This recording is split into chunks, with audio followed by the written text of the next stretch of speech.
لیکن رمضان کے مہینے میں وہ 3 کام اور زیادہ کرتے تھے، اور زیادہ کثرت سے کر دیا کرتے تھے۔ اما عائشہ رضی اللہ تعالی عنہ فرماتی ہیں کہ رمضان کا مہینہ شروع ہوتے ہی رسول اللہ صلی اللہ علیہ وسلم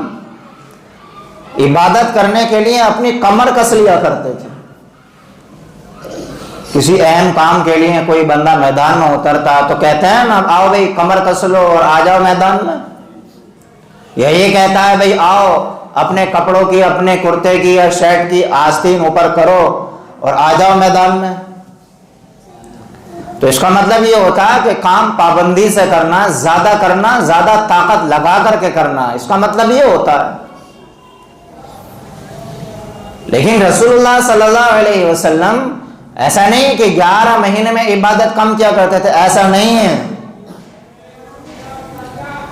بلکہ 11 مہینے میں بھی عبادت آپ بہت زیادہ کیا کرتے تھے، اتنی زیادہ کیا کرتے تھے کہ آپ جب تہجد کی نیت باندھ کر کھڑے ہوتے تو صحابی آپ کے اگل بغل میں کھڑے ہو جاتے تھے۔ رسول اللہ صلی اللہ علیہ وسلم اتنی دیر تک کھڑے رہتے تھے کہ صحابہ کی ہمت جواب دے جاتی تھی، اتنے لمبے لمبے رکوع کیا کرتے تھے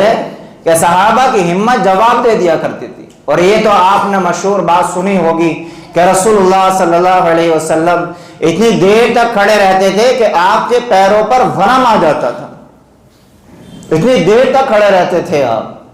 تو رمضان میں آپ کی عبادت کا کیا ٹھکانہ رہتا ہو۔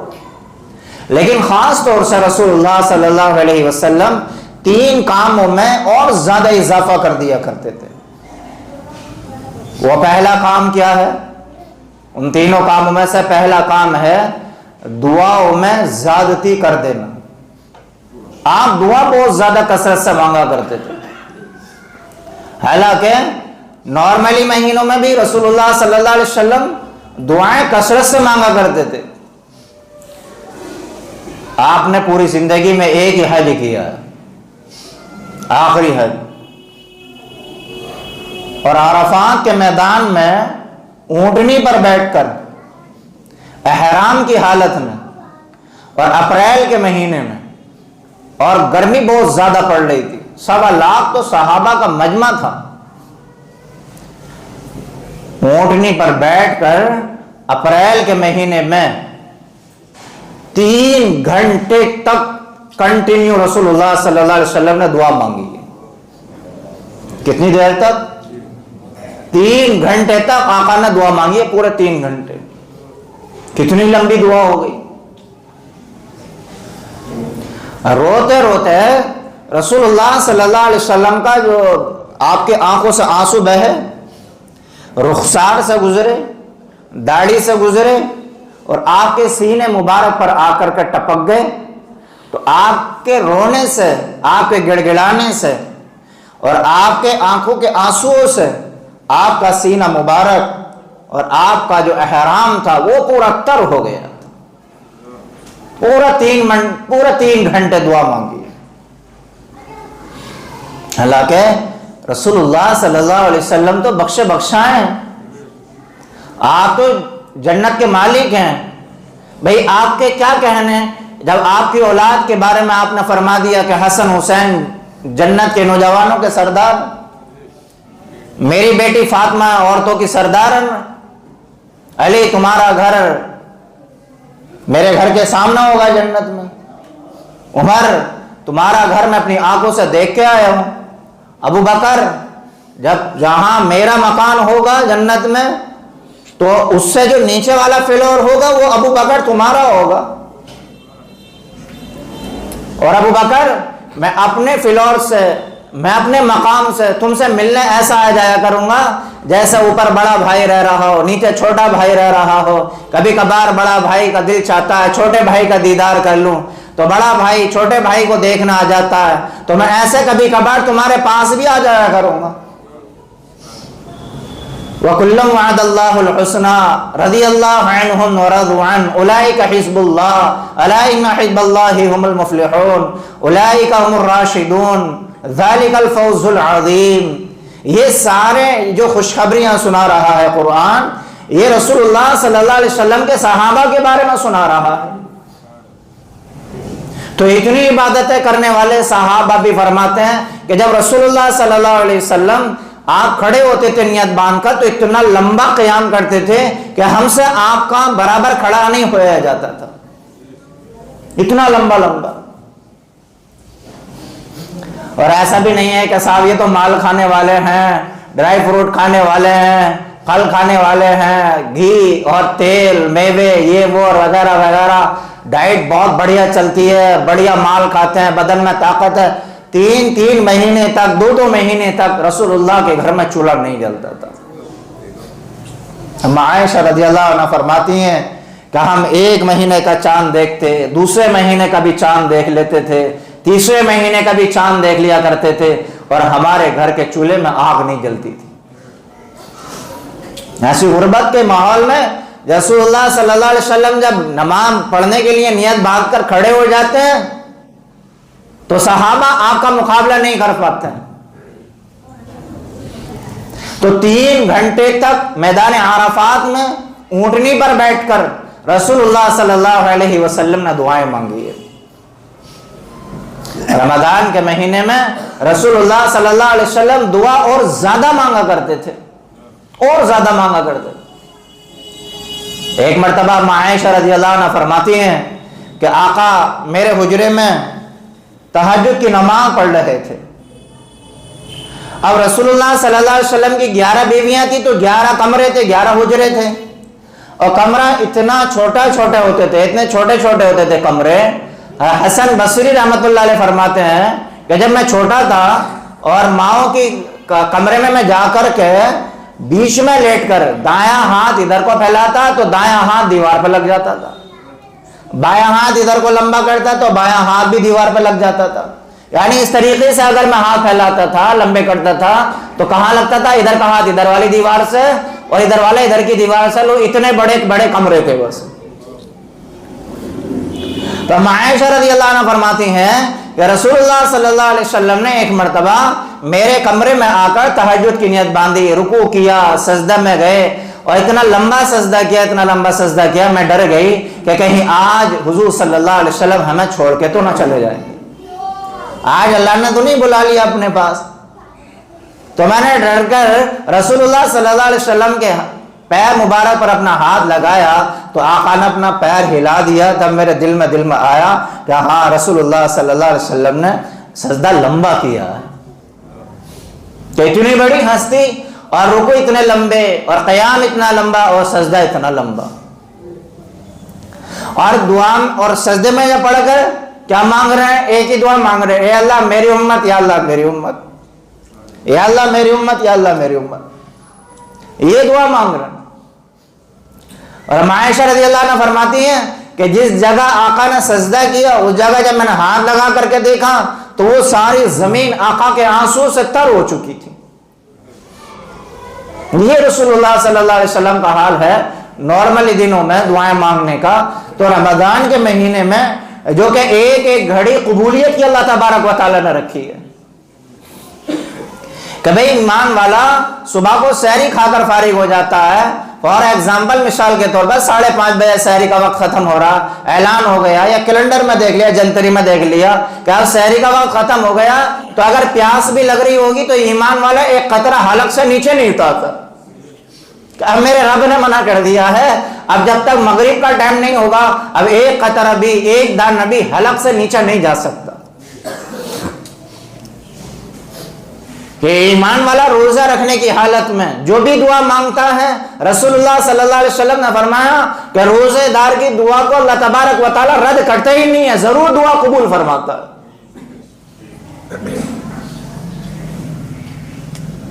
رسول اللہ صلی اللہ علیہ وسلم اتنا کثرت سے دعائیں کرتے، اتنا کثرت سے دعائیں کرتے، بیت الخلاء میں جا رہے ہیں جب بھی دعا مانگ رہے ہیں آپ،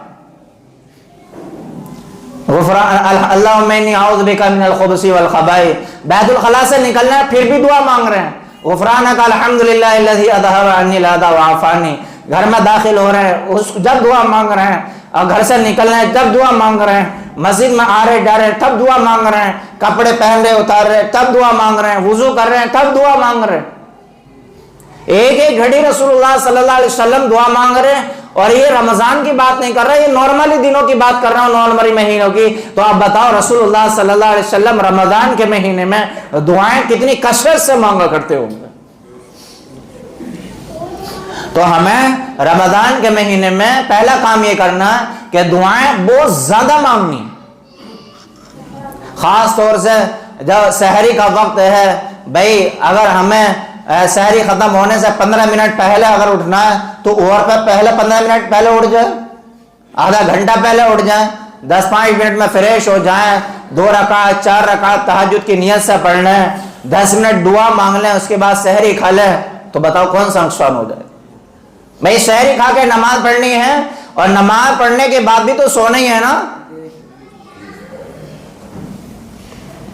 تو کتنا آسان ہے رمضان کے مہینے میں تہجد کی نماز پڑھنا، اور اگر رمضان کے مہینے میں تہجد کی نماز نہ پڑھ سکے تو پھر کب پڑھیں گے؟ کیونکہ یہ مہینہ ہماری اور آپ کی بخشش کے لیے اللہ نے بھیجا ہے، اور ایسا نہیں کہ چلو ہو جائے گی ٹھیک ہے، نہ ہوئی تو کوئی نہیں، ایسا نہیں ہے۔ اس مہینے میں مغفرت کرانی ہی پڑے گی۔ کیوں؟ وہ مشہور حدیث سنی ہوگی، میں ڈیٹیل میں نہیں جاتا، بس اشارہ کر رہا ہوں۔ رسول اللہ صلی اللہ علیہ وسلم چڑھے تھے ممبر پر، آپ نے کیا کہا تھا؟ آپ سے پوچھا گیا یا رسول اللہ ممبر پہ تو آپ پہلے بھی چڑھے، اس سے پہلے تو کبھی آپ نے آمین نہیں کہا، لیکن آج یہ عجیب معمول آپ کا، آج آپ نے آمین کیوں کہا؟ تو رسول اللہ صلی اللہ علیہ وسلم نے کیا کہا تھا کہ میرے پاس جبرائیل آیا تھا اور آ کے بد دعا کر رہا تھا، 3 لوگوں کے لیے بد دعائیں کی تھیں، اور مجھے اللہ کی طرف سے حکم تھا کہ جبرائیل بد دعا کر رہا ہے، اور جبرائیل کی بد دعا پر آپ کو آمین کہنا ہے۔ اور ہمارا ایمان کہ جبرائیل تو دور کی بات ہے، پوری دنیا میں ایک پتا بھی اللہ کے حکم سے نہیں ہلتا، زمین پر نازل ہونے والی اترنے والی بارش کا ایک قطرہ اور ایک بوند بھی اللہ کے حکم سے نہیں اترتا، تو جبرائیل کی کیا مجال ہے کہ اللہ کے حکم کے بغیر آ کر بد دعا کرتے؟ بھائی اللہ نے بھیجا اور محمد رسول اللہ صلی اللہ علیہ وسلم کو پابند بنایا، تو جبرائیل علیہ السلام کی کیا بد دعا کم تھی ایسے لوگوں کو ہلاک کرنے کے لیے؟ لیکن جبرائیل کی بد دعا اور رسول اللہ صلی اللہ علیہ وسلم کی آمین، فرشتوں میں سارے فرشتوں کا سردار جبرائیل، اور نبی اور رسولوں میں سارے نبی اور رسولوں کے سردار محمد رسول اللہ صلی اللہ علیہ وسلم، وہ فرشتوں کا سردار بد دعا کر رہا ہے، اور فرشتوں کے سردار کی بد دعا پر آمین نبی اور رسولوں کے سردار کہہ رہے ہیں۔ کیا کہنا ہے کہ رمضان کا مہینہ پاوے انسان اور مغفرت نہ ہو؟ آقا کیا فرما رہے ہیں؟ جبرائیل اسلام کیا کہنا ہے؟ وہ ہلاک ہو جائے۔ آقا کیا کہہ رہے ہیں؟ آمین۔ تو اس بد دعا سے کیا پتا چلا؟ ہمیں مغفرت کرانی ہی پڑے گی۔ اگر نہیں کرا سکا کوئی بندہ تو حضرت جبرائیل السلام کی بد دعا اور اس بد دعا کے قبول کرنے میں محمد رسول اللہ صلی اللہ علیہ وسلم کے آمین کی طاقت اس انسان کو پھر کہیں کا چھوڑے گی نہیں۔ ہلاکت ہی ہلاکت ہے، بربادی بربادی۔ تو ہمارے قبول ہونے میں ہماری دعاؤں کا بہت بڑا ہاتھ ہوگا۔ رسول اللہ صلی اللہ علیہ وسلم نے فرمایا الدعاء مخ العبادہ، کہ بھئی دعا تو عبادت کا مغز ہے، کوئی عبادت سر سے اوپر جاتی ہی نہیں ہے جب تک اس عبادت کے لیے دعا نہ مانگ لی جائے۔ دعا مومن کا ہتھیار ہے، یہ رسول اللہ صلی اللہ علیہ وسلم نے فرمایا وَإِذَا سَأَلَكَ عِبَادِي عَنِّي فَإِنِّي قَرِيبٌ أُجِيبُ دَعْوَةَ الدَّاعِ إِذَا دَعَانِ فَلْيَسْتَجِيبُوا لِي وَلْيُؤْمِنُوا بِي لَعَلَّهُمْ يَرْشُدُونَ۔ اللہ فرماتا ہے جب میرا بندہ مجھے پکارتا ہے تو میں تو اس کے قریب ہوتا ہوں۔ اور قرآن میں ایک جگہ فرمایا جو عام طور سے خطبوں میں پڑھی جاتی ہے، وہ آیت کا ٹکڑا کہ جو اللہ کے سامنے رونے سے، اللہ کے سامنے ہاتھ پھیلانے سے بچتا ہے، دعائیں مانگنے سے اپنا آپ کو بچاتا ہے، تو اللہ تبارک و تعالیٰ فرماتا ہے ایسے انسانوں کو اللہ تبارک و تعالیٰ دوزخ میں داخل کرے گا۔ تو اس مہینے میں رسول اللہ صلی اللہ علیہ وسلم دعائیں مانگنے کی بہت زیادہ کثرت کرتے تھے، بہت زیادہ دعائیں مانگا کرتے تھے۔ اور دوسرا کام جو اس مہینے میں رسول اللہ صلی اللہ علیہ وسلم کرتے تھے وہ ہے عبادت۔ اب دیکھو میں نے آپ کی عبادت کا حال بتایا کہ کتنی عبادت کرتے تھے آپ 11 مہینے میں، لیکن اس مہینے میں عبادت اور بھی زیادہ مخصوص طریقے سے کیا کرتے تھے۔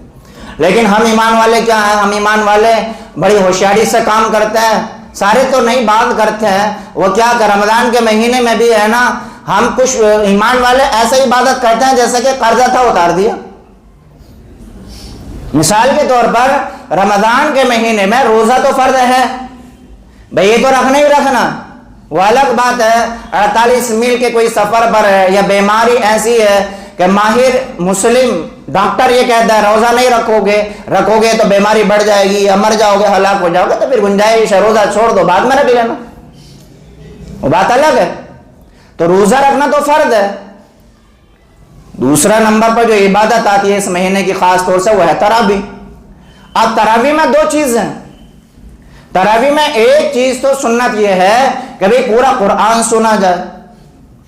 اب پورا قرآن سننے میں بھی ہمارے بعض مسلمان بھائی کیا کرتے ہیں، گھروں میں تراویح ہوتی ہے، حالوں میں جو ہے تراویح ہوتی ہے، کارخانوں میں تراویح ہوتی ہے، یا مسجدوں میں بھی تراویح ہوتی ہے، تو بعض مسلمان بھائی خاص طور سے نوجوان کیا کرتے ہیں کہ بعد میں آئیں گے اور پیچھے والی صفوں میں جا کے بیٹھیں گے۔ اب کیا کریں گے، وہ یہ کریں گے کہ بھئی جیسے امام صاحب رکوع میں جائیں دھڑ سے کھڑے اور پٹ سے ہی جائے رکوع میں چلے جائیں۔ یہ ہے ہماری عبادتوں کا حال۔ اب بتاؤ ایک بندہ اس وقت رکوع میں جا رہا ہے جب امام صاحب رکوع میں چلے گئے تو اس نے قرآن سنا ہی نہیں، اس کا تو قرآن ناقص رہا، اس کا تو قرآن مکمل ہی نہیں ہوگا، یہ بیٹھا پڑا ہے۔ اور پھر دوسرا اس میں تراویح کی بھی بے حرمتی، قرآن کی بھی بے حرمتی ہو رہی ہے۔ اور جو اللہ تبارک و تعالیٰ نے یہ زندگی دی ہے کہ یہ زندگی اللہ نے اپنی عبادت کے لیے، اپنے سامنے کھڑا ہونے کے لیے، تو اللہ کی یہ نعمت ہے، تو اس نعمت کی بھی ایک طریقے سے ناشکری ہو رہی ہے۔ جو فرصت کے لمحے دیے، جو فرصت کا ٹائم دیا، جو فری ٹائم دیا اللہ نے کہ میری عبادت کے لیے مسجد میں آیا، عبادت میں نہیں لگ رہا، پیچھے بیٹھا ہوا ہے، تو جو اللہ تعالیٰ نے فرصت کے لمحات دیے ان کی بھی ناشکری ہو رہی ہے۔ اور اپنے آپ کو سمجھنا بھائی ہم بہت ہوشیار ہیں، تراویح بھی ہو رہی ہیں، وہی والی بات ہے کہ انگلی کٹا کے شہیدوں میں نام۔ اور بعض ہمارے مسلمان بھائی کیا کرتے ہیں کہ بھئی 5 دن میں، 6 دن میں، 8 دن میں، 10 دن میں قرآن سنا، اب پورا مہینہ تراویحوں کی چھٹی ہو جاتی ہے۔ تو رمضان کے مہینے میں یہ دو چیزیں سنت ہیں، ایک تو پورا قرآن سننا سنت ہے تراویحوں میں، ایک تو پورا کا پورا قرآن سننا سنت ہے، اور دوسرا پورے رمضان کے مہینے میں تراویح پڑھنا سنت ہے، اور صرف سنت ہی نہیں بلکہ سنت مؤکدہ ہے۔ آدمی اگر نہیں پڑھے گا تو بڑا گناہگار ہے۔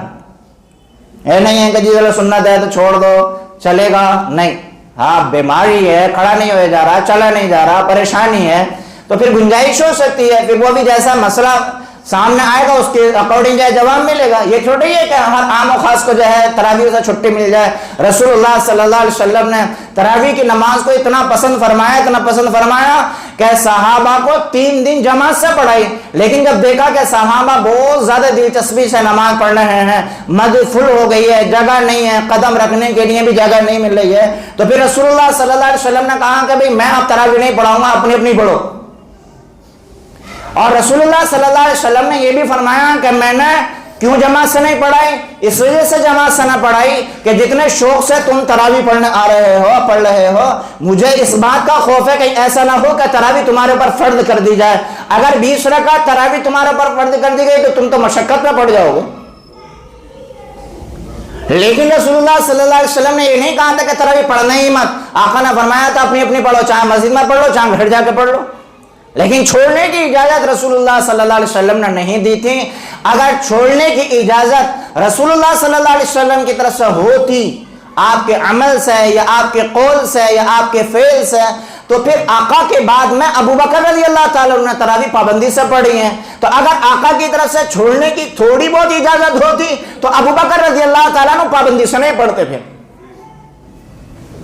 اور پھر حضرت عمر رضی اللہ تعالیٰ عنہ کا جب زمانہ آیا تو حضرت عمر رضی اللہ عنہ کے زمانے میں سسٹم یہ ہو گیا کہ 4-5 وہاں پڑھنا ہے جماعت کے ساتھ، 4-5 وہاں پڑھنا ہے جماعت کے ساتھ، 4-5 وہاں پڑھنے جماعت کے ساتھ، پھر یہ سسٹم شروع ہو گیا۔ لیکن حضرت عمر رضی اللہ تعالیٰ عنہ نے کہا کہ صحابہ میں سب سے بڑے قاری تھے حضرت ابی بن کعب رضی اللہ تعالیٰ عنہ، تو ان سے کہا ابی بن کعب بھائی دیکھو تم امام بنو اور سارے صحابہ تمہارے پیچھے کھڑے ہو کے نماز پڑھیں گے۔ ابی بن کعب رضی اللہ تعالیٰ عنہ امام بنے اور سارے صحابہ نے پھر حضرت ابی بن کعب رضی اللہ تعالیٰ عنہ کے پیچھے کھڑے ہو کر نماز پڑھی۔ اور سارے صحابہ حضرت عمر رضی اللہ تعالیٰ عنہ کے اس فیصلے سے متفق ہو گئے، اور جب سے لے کر آج تک 20 رکعت تراویح پڑھتی چلی آ رہے ہیں، اور کبھی بھی کسی صحابی سے تراویح چھوڑنا ثابت نہیں ہے۔ ہاں سفر میں یہ بیمار ہیں تو الگ ہے، تو پتہ یہ چلا کہ 20 رکعت تراویح پڑھنا یہ سنت مؤکدہ ہے، اور پورے مہینہ تراویح پڑھنا سنت مؤکدہ ہے۔ یہ نہیں ہوگا کہ سب 8 دن میں 10 دن میں اگر ہم نے تراویح سن لی تو قرآن کی بھی چھٹی اور تراویح کی چھٹی، یہ غلط بات ہے۔ تو اس مہینے میں عبادت کو زیادہ کر دیں، اور زیادہ کرنے کی ایک صورت یہ ہے کہ بھئی کم سے کم اس مہینے کی جو عبادت ہے اسے تو کر لیں کہ 20 رکعت تراویح پورا مہینہ پڑھیں گے انشاءاللہ۔ اور اس سے بڑھیا تو کوئی بات ہی نہیں ہوگی کہ بھئی ہم ایسی جگہ تراویح پڑھیں کہ جہاں پورا مہینہ قرآن ہو، اس سے بڑھیا تو کوئی بات ہی نہیں ہوگی۔ کہ بھئی ذرا سوچو، ایک جگہ 8 دن میں قرآن مکمل ہو رہا ہے تراویح میں، اور ایک جگہ 27 میں 28 میں 29 میں قرآن پورا ہو رہا ہے، تو بتاؤ فرق ہوگا کہ نہیں ہوگا؟ کتنا بڑا فرق ہوگا، پڑھنے میں بھی فرق ہوگا، ادائیگی میں بھی فرق ہوگا، وقت میں بھی فرق ہوگا، اور دل کا سب سے زیادہ کہاں لگے گا؟ جی کہاں لگے گا سب سے زیادہ دل؟ رہی شاپنگ کی بات، کبھی عید کی شاپنگ کب کریں گے؟ تو عید کی شاپنگ تراویح کے وقت میں ہی کرنی ہے بس ہمیں، آگے پیچھے نہیں ہو سکتی، تراویح کے بعد نہیں ہو سکتی،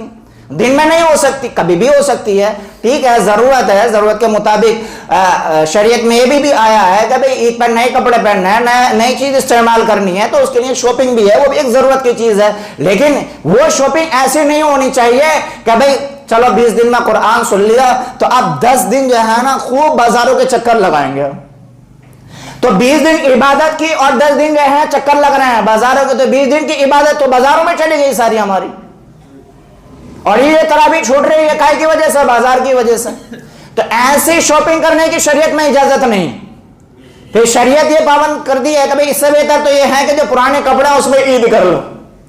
لیکن نئے کپڑوں کی وجہ سے یا نئے سامان لانے کی وجہ سے، شاپنگ کی وجہ سے تراویح چھوڑنا یا قرآن چھوڑنا یا عبادت میں کمی کرنا، یہ شریعت کو پسند نہیں ہے۔ تو دوسرا کام جو اس مہینے میں رسول اللہ صلی اللہ علیہ وسلم کیا کرتے تھے وہ کیا ہے بھائی؟ عبادت کرنا، اور عبادت کے ساتھ ساتھ جیسے رمضان کا یہ روزہ ہے اس کو صحیح سے رکھنا، پوری اداب کے ساتھ، پوری رعایت کے ساتھ، کہ بھئی ہمیں عبادت تو کرنی ہے، گناہوں سے بھی اپنے آپ کو بچانا،